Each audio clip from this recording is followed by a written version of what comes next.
bem? Bom, para você que já nos acompanha, né, já acompanha o nosso trabalho,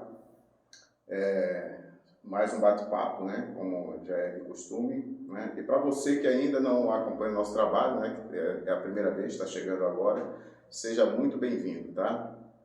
Então, para iniciar, eu gostaria de lembrar você, né, você que já é inscrito, dê lá uma olhada, porque às vezes o YouTube ele costuma, vez ou outra, ele desmarca o sino, né, ou até derruba a inscrição. Então dê uma olhada, tá? Se isso aconteceu, por favor, refaça, ok? Isso é para continuar recebendo, obviamente, a notificação, né, das nossas conversas, dos nossos vídeos, né, desse nosso bate-papo aqui, ok?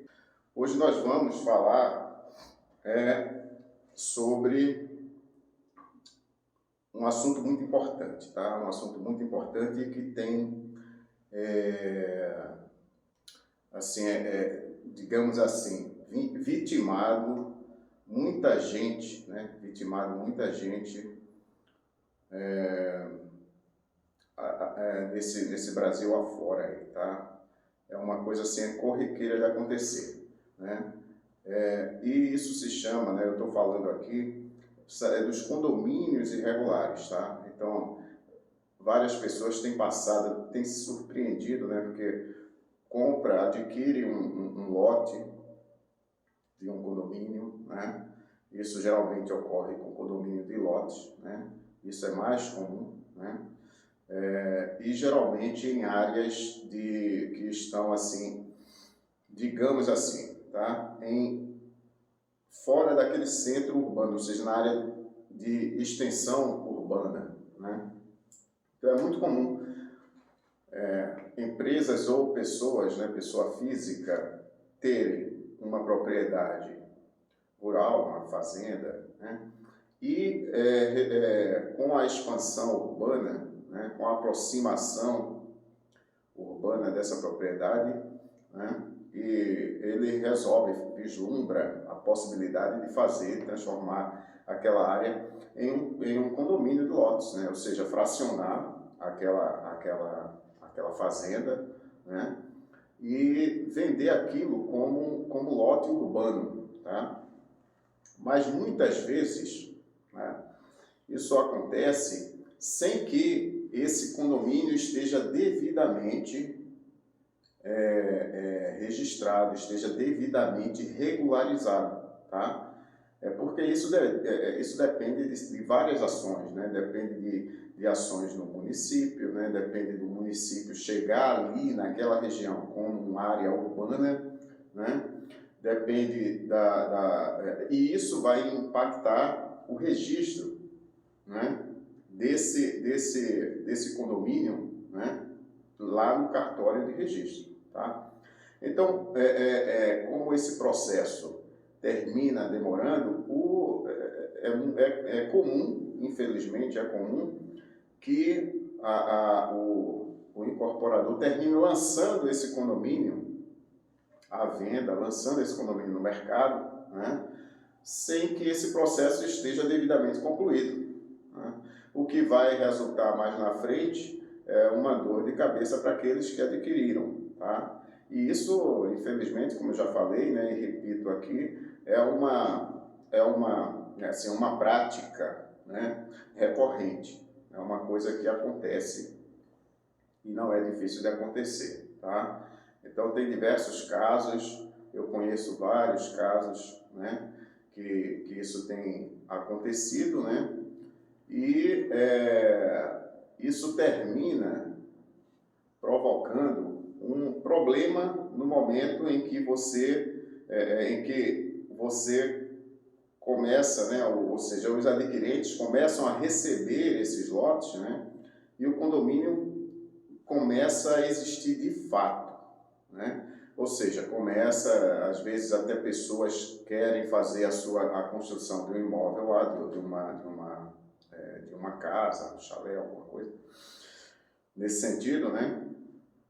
E nesse momento de formar o condomínio, existe a formação de fato, né? Porque tem as pessoas que adquiriram, né?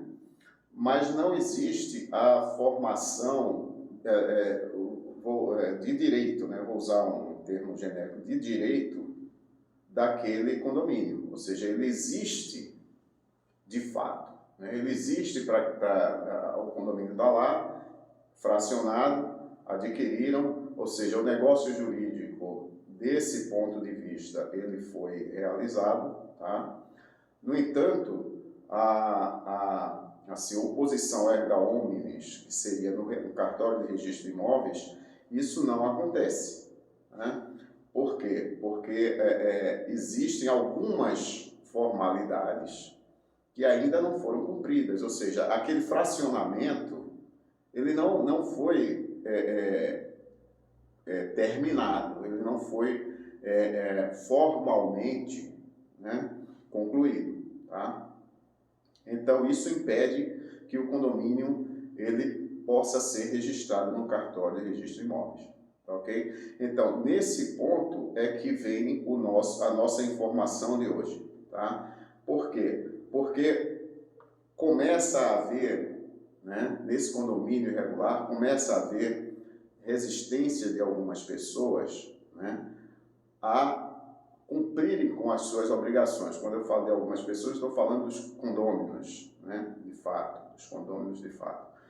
Eles começam a oferecer resistência a cumprir com as suas obrigações. E quais seriam essas obrigações? Seria o pagamento, né, para o custeio das despesas condominiais, tá? Então, e sob a alegação que o condomínio é irregular, que o condomínio não existe no cartório de registro de imóveis, né? Então, o que fazer para, assim, nessa situação, tá? Então, essa é a informação que nós estamos trazendo hoje, né? Por quê? Porque o fato de faltar um registro de imóvel, tá? Assim, numa linguagem bem simples para que você possa entender, né? Isso não descaracteriza a relação do condômino para com o condomínio, tá? O que realmente você tem que fazer, né? O condomínio não existe, não é porque você não tem uma convenção registrada no cartório de imóveis, né? Você não tem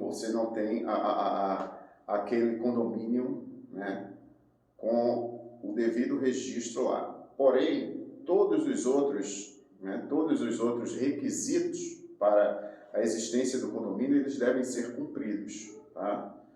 Embora essa formalidade não possa ser, né, mas os requisitos para a existência do condomínio, eles têm que existir, tá? Então, o condomínio não vai ter o seu registro no cartório de registro de imóveis, logo, né, consequentemente, ele não vai ter um CNPJ, né, indicando ali o cadastro daquele condomínio, pessoas jurídicas, tá? Então, esses dois requisitos ele não vai ter. No entanto, todos os demais requisitos, né, é importante que esse condomínio consiga cumprir, ou seja, tem que ter a ata de formação lá do condomínio, tem que ter a ata da convenção, né? Ela deve existir, embora não registrada, mas deve existir. Tem que ter as atas de todas as assembleias, né, ordinárias, extraordinárias, né? Inclusive, é importante, as atas que estipulam as taxas condominiais, né, todas as taxas, né, que serão cobradas, né, aos condôminos, toda essa parte, né, de requisitos para a existência do condomínio, ela deve existir, tá? Inclusive, se o condômino se opõe a pagar, ele deve ser notificado sim, tá? Ele deve ser notificado normalmente, né? Como se registrado fosse, tá? O condomínio, tá? Então, isso por quê? Porque lá na frente, caso você tenha que judicializar, né, a cobrança, você cumpriu todas, né? Ou seja, o condomínio, quando eu falo você, eu estou falando do condomínio, né? Inclusive deve ter o síndico, tudo certinho, né? Cumpriu todos os requisitos necessários para a existência do condomínio, ok? Então, é importante isso, tá? É muito importante isso, tá? Então, é importante que o condomínio busque essa assessoria jurídica, né? Procure esse profissional que conheça, né? Que atue nessa área e que possa dar essa assessoria jurídica ao condomínio, né? Então, nós temos esse entendimento, e esse entendimento já é jurisprudencial, né? A jurisprudência entende dessa forma, né? Ou seja, existe a relação entre o condômino e o condomínio, né? Não a falta do registro, ele não vai eximir o condômino da obrigação, né? Veja, e isso tem uma razão muito simples, né? Porque o condomínio, de fato, ele faz as despesas, né? O condomínio, ele existe de fato, né? Ou seja, ele tem a área comum, ele usa a iluminação comum, ele usa a água comum para atender a jardins e limpeza, etc., né? Então, as despesas existem, né? E ele precisa cumprir com as suas obrigações. E, obviamente, como o capital dele vem, né, vem dos condôminos, os condôminos precisam cumprir com as suas obrigações, né? Então, é isso, né, tá? Então, bastante atenção, né? Claro que muito mais pode ser dito a respeito disso, né? A maneira como você regularizar o condomínio, tá? Então, tem diversos passos aí para se dar, né? Vai ter a conversa com o município, tem que ver como é que está o planejamento da expansão urbana desse município, né? Tem que ver se é questão de reúbe, tem que ver como é que está a questão do município, se é questão apenas da incorporadora, quem fez o parcelamento do solo, né? Mas, e ainda, uma outra informação importante, né? E ainda, dependendo desse condomínio, né? Desde quando ele existe, né? E de como é que foi feita como é que foi registrado, né? O que você tem de informações de registro sobre essa sua aquisição, sobre essa sua posse, né? Você poderá também, né, lançar mão da uso capião, tá? Para obter o seu título de propriedade, ok? Mas isso é um assunto que cabe em outro, não só outro, mas em vários outros vídeos, né? É um assunto bastante amplo, tá? Mas o importante é isso, a mensagem de hoje é essa, tá? Se você está nessa condição, tá? Se você adquiriu um lote, um loteamento que ainda não possui esse parcelamento, ou seja, o loteamento em si ainda não está devidamente registrado no cartório, né? E você, quando procurar, você vai encontrar lá a matrícula de uma fazenda ou de uma área, da área total, sem o devido parcelamento, individualização dessas unidades, né? Se você está nessa situação, né?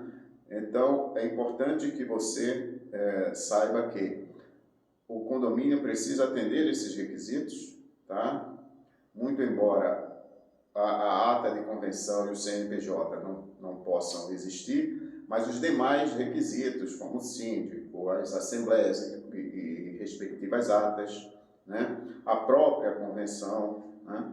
Eles têm que existir, tá? Porque, e as cobranças também, as notificações àqueles condôminos que estão inadimplentes, tá? Porque uma possível judicialização o seu advogado vai precisar desses documentos e dessas informações para que obtenham sucesso, né, para que vocês possam, para que o condomínio possa reaver o que lhe é devido, ok? Então, nesse nosso bate-papo, foi essa a informação assim de maneira fácil, né, com a linguagem fácil, né, evitando os termos jurídicos, né, que demandam um certo conhecimento, né, mas que você possa entender, né, e esperamos que essa informação lhe tenha sido útil, né, e pedimos também que passe isso adiante, compartilhe, tá, porque se a informação não está lhe servindo agora, mas pode servir para uma outra pessoa que pode estar nessa situação, e a informação pode lhe vir a calhar, né? Em um momento que ela está sem saber o que fazer, né? Então, é isso, tá? Um abraço e até a próxima.